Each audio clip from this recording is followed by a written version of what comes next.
இந்த இயற்கை வள கொள்ளைக்கு என்ன செய்ய போறோம்? திமுக வந்தாலும் இதான் நிலைமை, அதிமுக வந்தாலும் இதான் நிலைமை. வந்தா தானே அவர் கட்சி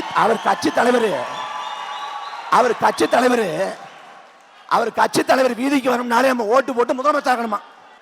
எல்லாரும் நான் ஓட்டு கேட்டு கிராமத்துக்கு வருவாங்க, நீங்க ஓட்டு போட்டா கிராமத்துக்கு வருவாங்க. அப்படிப்பட்ட விசித்திர தலைவர்.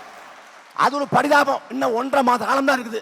1.5 மாத காலத்துல விசில சத்தம் வராது, கட்சி படைகளை முடங்கி போகும். அது ஒரு பரிதாபம்.